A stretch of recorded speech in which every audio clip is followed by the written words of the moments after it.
खबर Delhi high court के एक जज से जुड़ी हुई है। जस्टिस यशवंत वर्मा की सरकारी बंगले में जब आग लगी थी, भारी मात्रा में कैश बरामद हुआ है। के तबादले की सिफारिश सुप्रीम कोर्ट कोलेजियम ने की है। देशभक्त पर आज ये एपिसोड बनाते वक्त थोड़ा खराब लग रहा है और थोड़ा डर भी लग रहा है। झूठ नहीं बोलूंगा आपसे। खराब इस बात का कि देशभक्त पर हम अक्सर ये बोलते आए हैं कि हमारे देश में जितनी डेमोक्रेसी आज बची हुई है उसमें कोर्ट्स का बहुत बड़ा हाथ है। नॉट परफेक्ट लेकिन नॉट कंप्लीटली फ्लॉड। अक्सर हमारे डेमोक्रेसी को, फ्रीडम ऑफ एक्सप्रेशन को, जर्नलिज्म को बचाने के लिए कोर्ट स्टेप इन करती है। डर इस बात का लग रहा है कि उसी कोर्ट को अगर थोड़ी सी सच्चाई दिखाई जाए, थोड़े से सजेशंस बताए जाए, थोड़ी सी खामियां गिनाई जाए तो कहीं ना कहीं कंटेम्प्ट बोलकर एफआईआर लॉन्च ना हो जाए।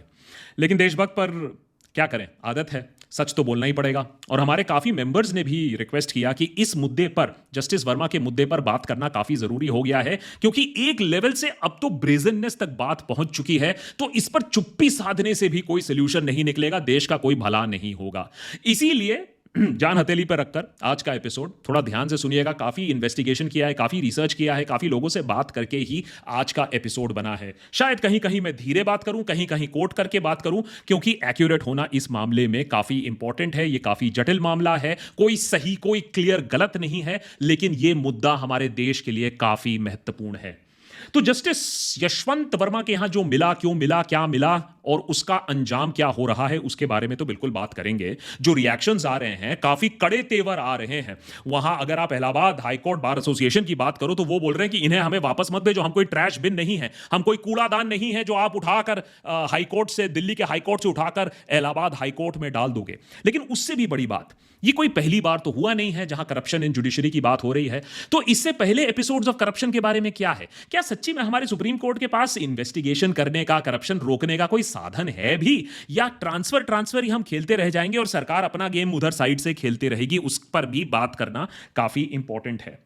क्यों मैंने जस्टिस खन्ना को यहां उनकी बात की है? क्या चीफ जस्टिस खन्ना अपनी लेगेसी ऐसा छोड़ सकते हैं कि वो बताएं और पूरे देश को दिखाएं कि नहीं, जुडिशियल इंपीचमेंट भी हो सकती है, जुडिशियल अकाउंटेबिलिटी भी हो सकती है, जुडिशियल जस्टिस भी हो सकती है? क्या जस्टिस खन्ना यहां एक बड़ा लेगेसी पॉइंट और टॉकिंग पॉइंट छोड़ सकते हैं अपने टेन्योर एज सीजेआई में? और अगर वो नहीं करते हैं, एक एग्जाम्पलरी पनिशमेंट नहीं देते हैं और हमारी सिस्टम फिर से फेल कर जाती है, 2 दिन आउटरीच होता है, हम चुप हो जाते हैं, तो हमारे देश पर और हमारी डेमोक्रेसी पर और जस्टिस सिस्टम पर क्या इंपैक्ट पड़ेगा, उसके बारे में भी बात करना आज जरूरी है। सबसे पहले खबर, अगर आपने खबर नहीं सुनी है तो सुन लीजिए, क्योंकि काफ़ी ज़्यादा आउटरीच है, काफ़ी इंटरेस्ट है इस केस में। हुआ यूं कि होली के दिन, आज से कुछ दिन पहले, होली के दिन एक छोटा सा, एक स्मॉल फायर, एक छोटा सा फायर जस्टिस यशवंत वर्मा के रेजिडेंस पे लग जाता है।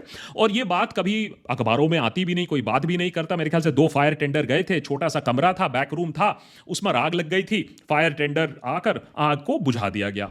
लेकिन मैटर था ऑब्वियसली हाईकोर्ट के जज का, तो भाई लोकल पुलिस को तो इन्वॉल्व होना ही था। तो लोकल पुलिस जब वहां गई, छानबीन करने गई, सब ठीक ठाक है कि नहीं, और वो अपना वीडियो रिकॉर्डिंग जब बना रहे थे, उस वीडियो रिकॉर्डिंग में निकलता है कि नोट धू धू करके जल रहा है। अब इस बात पर स्पेकुलेशन है कि ये वीडियो कितना लेंथ है, लेकिन वीडियो होने की बात तो काफी स्पष्ट है। इस वीडियो को फाइनली, अब ये पता नहीं एग्जैक्टली किसने, बट जिसने भी ये video chief justice of India justice Khanna तक पहुंचाए, उसको हमारा सलाम। जस्टिस खन्ना तक जब ये बात पहुंची, और इस बात को 1 हफ्ता हो चुका है, जस्टिस खन्ना ने फिर एक अर्जेंट कलीजियम का एक मीटिंग बुलाई। कलीजियम में ये डिसीजन लिया गया, जहां तक हमें समझ में आ रहा है जस्टिस वर्मा को एक अपॉर्चुनिटी दी गई थी अपना पक्ष रखने के लिए, लेकिन अभी तक कोई क्लैरिटी नहीं है कि उन्होंने अपना पक्ष क्या रखा, अपनी इनोसेंस कैसे दिखाई। मैं तो मान के चल रहा हूं कि वो इनोसेंट है, लेकिन अगर वो इनोसेंट है तो 1 हफ्ते का टाइम काफी ज्यादा होता है। उन्होंने कोई अपनी जस्टिफिकेशन सामने नहीं रखी इट सीम्स, और इसीलिए कलीजियम ने डिसीजन लिए 2। एक कि उनको इलाहाबाद हाई कोर्ट अपने पेरेंट कोर्ट में वापस भेज दिया जाए, दिल्ली से वापस इलाहाबाद भेज दिया जाए, और एक इन हाउस इंक्वायरी भी शुरू की जाए। अब ये इन हाउस इंक्वायरी क्या होता है, इसमें कुछ होगा या जुमलाबाजी है, वो उसके बारे में भी बात करना काफी जरूरी है। लेकिन एज ऑफ नाउ 2 चीजें हुई हैं। उन्हें अपने पेरेंट कोर्ट में वापस भेजने की बात हो रही है, अभी तक उसका ऑफिशियल ऑर्डर नहीं आया है। ट्रांसफर सुप्रीम कोर्ट अपने मर्जी से नहीं कर सकती है, वो अपने आप में एक फैसिनेटिंग एस्पेक्ट है, उस पर भी अभी डिस्कशन जरूर करेंगे। और दूसरा जो कर सकते हैं जस्टिस खन्ना, उन्होंने एक इन हाउस इंक्वायरी बिठाई है ये पता करने के लिए कि कौन गिल्टी है, किसका पैसा है। याद रखिए अभी तक हमें यह भी नहीं मालूम है कितना पैसा है, ऑब्वियसली जुडिशरी पर सवाल जरूर उठेगा कि हम एक अमाउंट तक नहीं डिक्लेयर कर पाए हैं, कोई कह रहा है 15 करोड़, कोई कह रहा है उससे बहुत ज्यादा, लेकिन यह बात भी क्लैरिफाई नहीं हो चुकी है। लेकिन दुख की बात, और मैंने इस चीज पर बहुत सारे सवाल जरूर उठेंगे कि जस्टिस वर्मा ने जो केसेस किए, इंक्लूडिंग इनकम टैक्स केस किए, क्या उन पर फिर से एक रीलुक होना चाहिए? अगर रीलुक होता है तो बहुत सारे और केसेस भी खुल जाएंगे। ये दिल्ली जुडिशियल सर्विस के इंटरव्यूज को भी हेड कर रहे थे।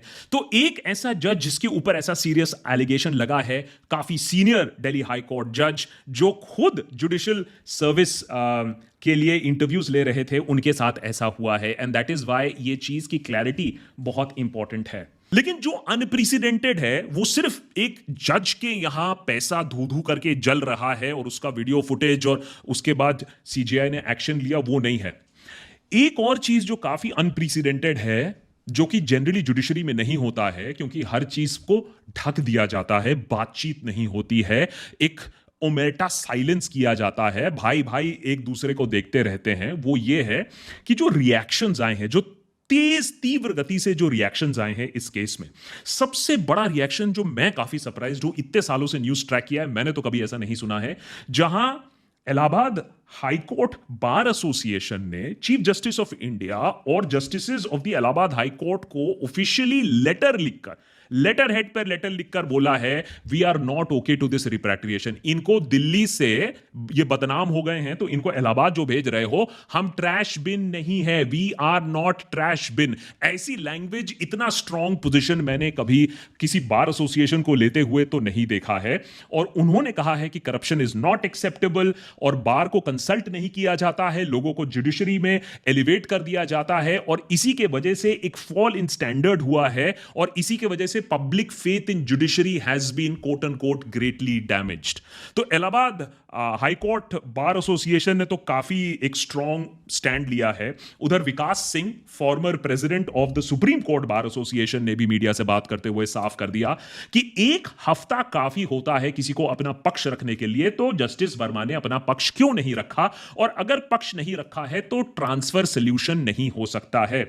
उन्होंने भी काफी कड़ा रुख अपना कर यह बोला कि एक इन हाउस इंक्वायरी करो, एक, और उसके बाद उनको जस्टिफिकेशन देने का एक और मौका दो, जस्टिफिकेशन अगर नहीं देते हैं तो रिजाइन करने को बोलो, और जब तक वो रिजाइन नहीं करते हैं उन्हें कोई काम ना दो। और ये काम चीफ जस्टिस कर सकता है, ये काम सुप्रीम कोर्ट कर सकता है कि कोई भी काम ना दिया जाए जस्टिस वर्मा को, तब जब तक इस चीज की क्लैरिफिकेशन नहीं हो जाती है वो गिल्टी है नहीं है, पैसा किसी और का था, प्लांटेड था, किसी और ने दबाव में उनको पैसा रखने को बोला था, जो भी केस हो, लेकिन सच बाहर आना चाहिए। इस तरीके से ट्रांसफर करके, चुप्पी करके किसी का अच्छा नहीं होने वाला है, किसी का भला नहीं होने वाला है, जुडिशरी का तो डेफिनेटली भला नहीं होने वाला है।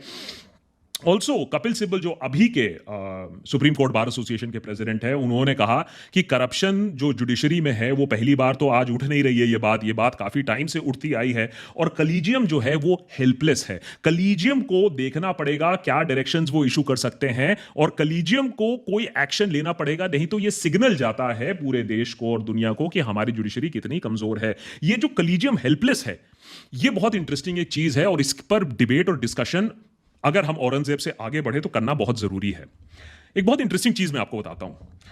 2 अप्रैल को, तो आज लगा लीजिए, आज से माइनस कर लीजिए, 2 अप्रैल को 2022 में, 2 अप्रैल मतलब 3 साल पहले, आज से 2 अप्रैल 2022 को हमारे जो लॉ मिनिस्टर हैं, किरण रिजिजू, उस समय जो लॉ मिनिस्टर थे, उन्होंने पार्लियामेंट में बताया, अपने मन से बात नहीं बता रहा हूं, ये पार्लियामेंट्री रिकॉर्ड है, 1631 complaints against functioning of judiciary including corruption cases. 5 साल में ऑफिशियल दर्ज है। मैं ये भी नहीं कह रहा हूं कि जो लोगों ने कंप्लेंट नहीं किया, आप भी जानते हो जो रिपोर्टेड होता है और जो एक्चुअल होता है उसमें क्या फर्क होता है।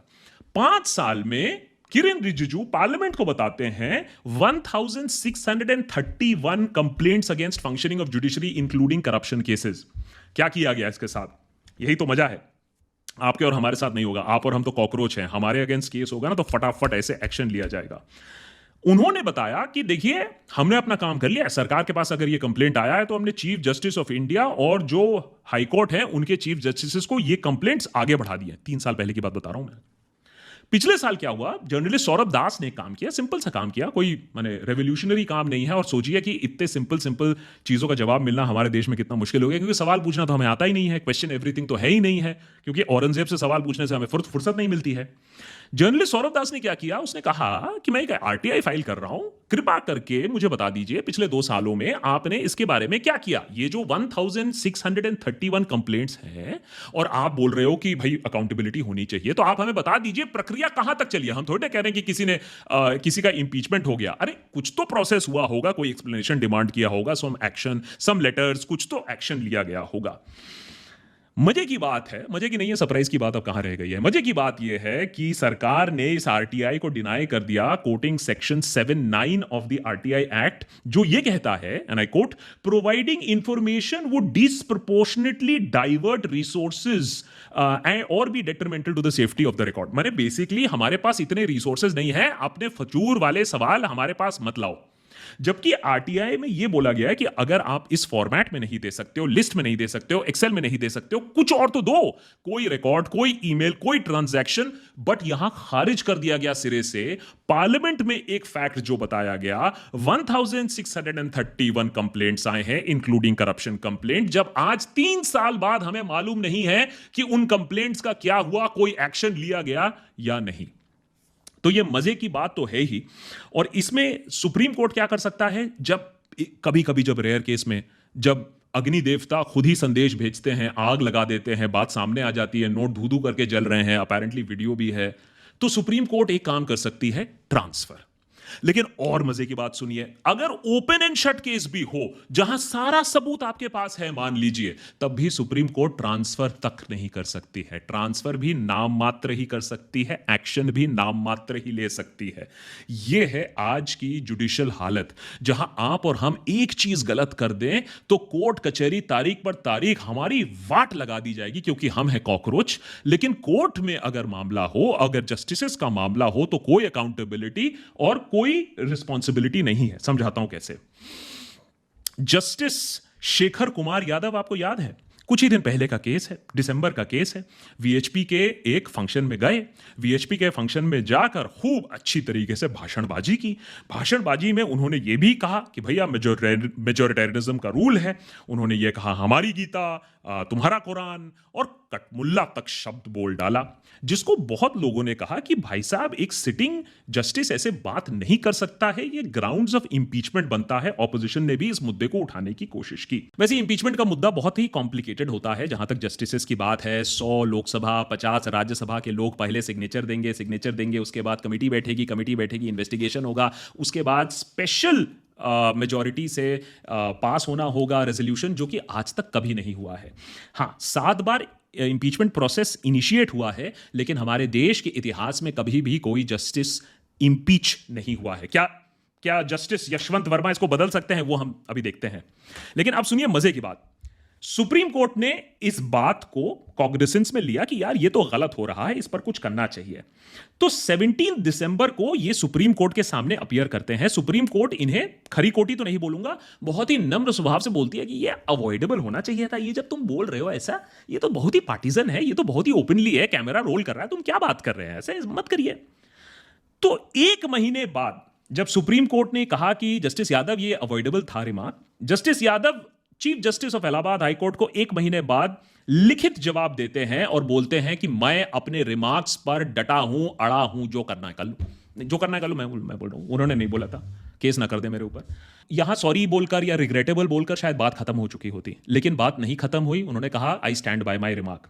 अब हमें पता चलता है जस्टिस रॉय के रिटायरमेंट के बाद, जब वो अभी फरवरी में जब रिटायर करते हैं, तो जस्टिस खन्ना ने इन हाउस इंक्वायरी इनके खिलाफ भी बैठाई है। तो as a matter of fact ये पहला इन हाउस नहीं है, इससे पहले भी जस्टिस शेखर कुमार यादव के अगेंस्ट एक इन हाउस इंक्वायरी चल रही है फॉर हिज हेट स्पीच। और कहा जा रहा है हमारे कोर्ट्स के इतिहास में पहली बार ऐसा हुआ है कि किसी जस्टिस को हेट के लिए इन्वेस्टिगेट किया जा रहा है, उनके खिलाफ कार्रवाई की जा रही है। लेकिन सोच लीजिए कि सुप्रीम कोर्ट ने यहां कुछ पा भी लिया और बोले कि नहीं, एक काम करते हैं, जस्टिस शेखर कुमार यादव को ट्रांसफर करते हैं। तो क्या उनका ट्रांसफर हो जाएगा, तबादला हो जाएगा? तबादला तक नहीं होगा, क्योंकि उसमें भी सुप्रीम कोर्ट के हाथ बंधे हुए हैं। समझाता हूं कैसे।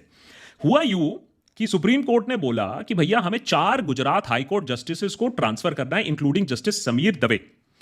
ठीक है, अब सुप्रीम कोर्ट ने बोल दे तो ट्रांसफर हो जाएगा। ऐसा नहीं होता है, क्योंकि जब आप ट्रांसफर ऑर्डर करते हो, उस ट्रांसफर को इफेक्ट में लाती है सरकार, तो अल्टीमेटली सरकार के हाथ में सारी डोर है।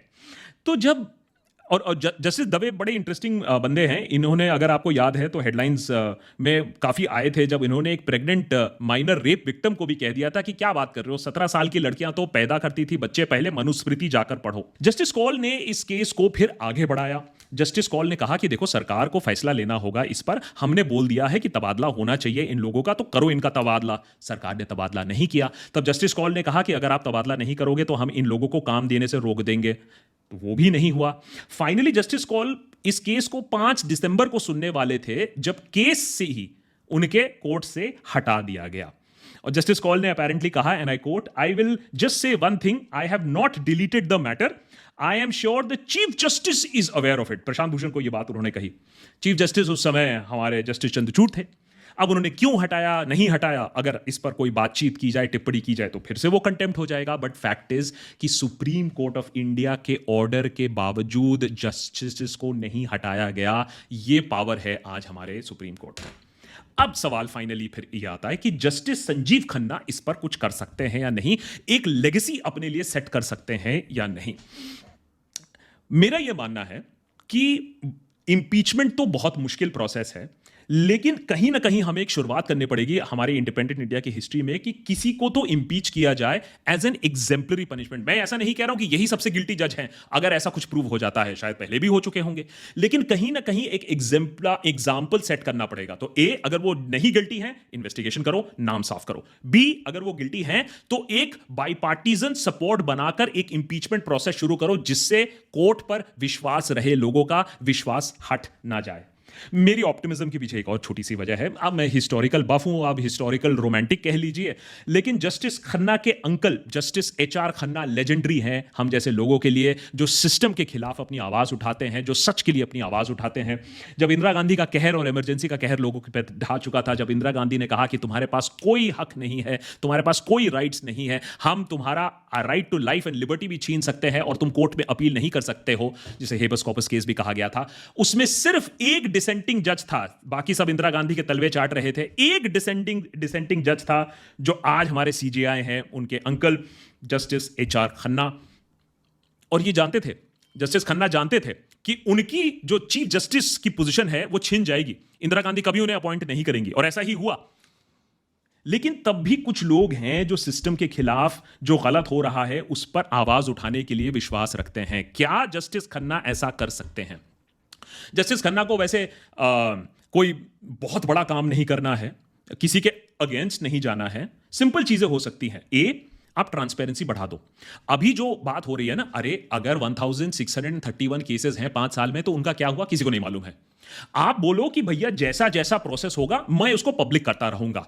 अगर एक्सप्लेनेशन मांगा गया है हाई कोर्ट चीफ जस्टिस से, तो ये रहा आपके सामने। अगर हाई कोर्ट चीफ जस्टिस ने कुछ नहीं किया तो पूरे देश को मालूम होगा। अगर हाई कोर्ट चीफ जस्टिस ने उस जज से एक्सप्लेनेशन मांगा, वो चुप रहा, तो पूरे देश को मालूम होगा। कम से कम अगर इनजस्टिस है तो हमें मालूम तो चलेगा इनजस्टिस कहां, किस पर रिस्पॉन्सिबिलिटी रुक रही है, किसने जस्टिस नहीं किया, कौन झूठ बोल रहा है, कौन छुपाने की कोशिश कर रहा है। आज हमें इसके बारे में कुछ भी नहीं मालूम चलता है। दूसरा कि प्रोसीजर जो है वो पूरे देश के सामने रखो ना, कि ऐसे प्रोसीजर है, ऐसे होता है, ऐसा नहीं होता है। जहां सिस्टम नहीं है वहां भी बोल दो कि भैया हमारे पास तो सिस्टम ही नहीं है।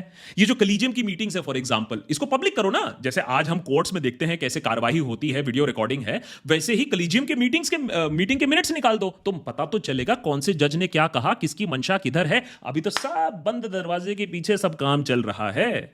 और फाइनली अगर पब्लिक को थोड़ा एक्नॉलेज कर दोगे कि तुम्हारे पास सिस्टम्स नहीं है, बोल दो कि हमारे पास शक्ति कितनी है कितनी नहीं है, तो फिर पब्लिक आपको ऐसे ही ब्लेम नहीं करेगी। पब्लिक को भी समझ में आएगा कि मामला कितना है, कौन कंट्रोल कर रहा है। हमें सबको मालूम है कि आज अपॉइंटमेंट्स कौन कंट्रोल कर रहा है, लेकिन बोल नहीं सकते हैं। एक छोटा सा एग्जांपल मैं लास्ट में दूंगा कि बात सिर्फ सुप्रीम कोर्ट की नहीं है, जब मैं एग्जाम्पलरी पनिशमेंट की बात कर रहा हूं। आज की ही खबर की बात कर लीजिए, अभिषेक प्रकाश से मिलिए, CEO ऑफ इन्वेस्ट यूपी। इनका काम है उत्तर प्रदेश में इन्वेस्टमेंट बढ़ाना, योगी आदित्यनाथ का जो एम्बिशियस गोल है कि यूपी को $1 ट्रिलियन इकोनॉमी बनाना, जो कि अब 5 साल पीछे हो गया है, जो 2024 में होने वाला था 2029 में होगा। और शायद उसकी एक बहुत बड़ी वजह हो सकता है मिस्टर अभिषेक प्रकाश, क्योंकि अब बात सामने आ रही है कि भाई साहब इन्वेस्टमेंट लेने के जगह अपनी इन्वेस्टमेंट बढ़ा रहे थे। हुआ यूं कि विश्वजीत दत्ता ने एक चिट्ठी लिखी योगी आदित्यनाथ के ऑफिस को कि बोला कि SAEL solar P6 private limited एक फैक्ट्री बैठाना चाहती थी, सोलर प्रोजेक्ट बैठाना चाहती थी।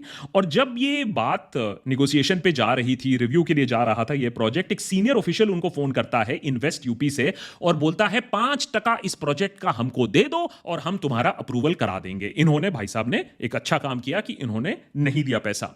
What is very impressive is Yogi Adityanath के ऑफिस को ये चिट्ठी गई है और उसके बाद योगी आदित्यनाथ ने Abhishek Prakash, CEO of investment UP, farmer DM भी रह चुके हैं, IAS ऑफिसर 2006 बैच के भी हैं, इनको सस्पेंड कर दिया गया है, मिडिलमैन को अरेस्ट भी कर लिया गया है।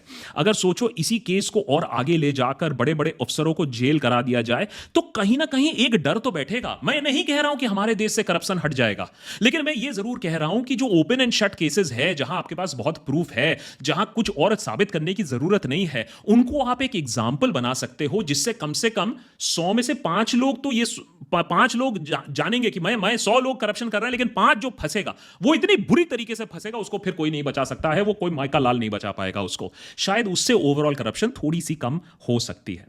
एंड में बस मैं बोलूंगा कि ट्रांसफर का खेल हर तरीके से यूज होता है, अगेंस्ट भी यूज होता है। जस्टिस संजीव बैनर्जी ने बड़ी शर्मनाक बात है कि जस्टिस संजीव बैनर्जी कह रहे हैं कि उनको मेघालय हाईकोर्ट भेज दिया गया क्योंकि उन्होंने दूसरे जो जस्टिसेज हैं उनके खिलाफ CJI को कंप्लेंट किया था, विद एविडेंस दिया था। तो सच बोलने का उनको प्राइज ये मिला कि उनको मेघालय भेज दिया गया as chief justice of Meghalaya high court. तो अगर आप इसको नहीं रोकोगे तो जो आज मजाक में जो लोग कह रहे हैं कि जस्टिस का अब एक रेट कार्ड निकल रहा है, वो फैक्ट बन जाएगा। जस्टिसेस और केसेस पर किसी को विश्वास नहीं रहेगा क्योंकि सब उसका प्राइस टैग देखेंगे।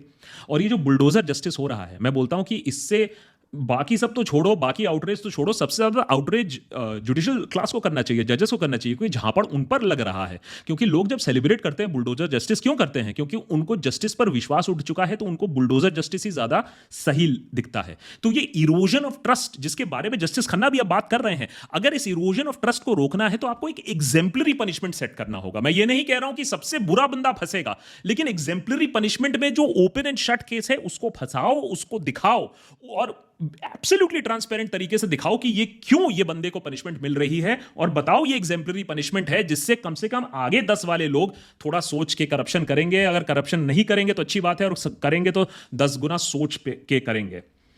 अगर मैंने इसमें कुछ गलत बोला है, अगर मैं थोड़े से आज इमोशनल चीज है ये मेरे लिए भी, क्योंकि मैं तो मानता हूं कि भैया जो हमारी डेमोक्रेसी को सिर्फ जस्टिसेस ही बचा रहे हैं, तो अगर मैंने कुछ गलत बोला है तो मुझे बता दीजिएगा भैया, कर देंगे डिलीट एपिसोड या फिर इसके लिए तैयार हो जाएंगे। लेकिन फैक्ट ये है कि जुडिशरी पर अगर हम डिस्कशन नहीं करेंगे तो जो चीज आज हो रही है, जो रॉट ऑलरेडी लग चुका है, वो और गहरा होता रहेगा। एक टाइम के बाद हमें ये डिस्कस करना होगा कि भैया ये फैक्ट है, यहां हम हैं, इसको डिस्कस करें। और इसमें अगेन मैं बोलूंगा, कोई पॉलिटिक्स का पॉइंट नहीं है, लेकिन देश के विकास का पॉइंट जरूर है। आप सोचिए कौन आएगा इन्वेस्ट करेगा अगर वो बोलेगा कि मेरे पास आर्बिट्रेशन पावर ही नहीं होगा, अगर पैसा खिला के अगर फैसला होगा तो कौन पैसा इन्वेस्ट करेगा? तो लोग ये सारी चीजें देखेंगे इन्वेस्ट करने से पहले। तो ये बात देश के लिए है, सोसाइटी के लिए है, इकोनॉमी के लिए है।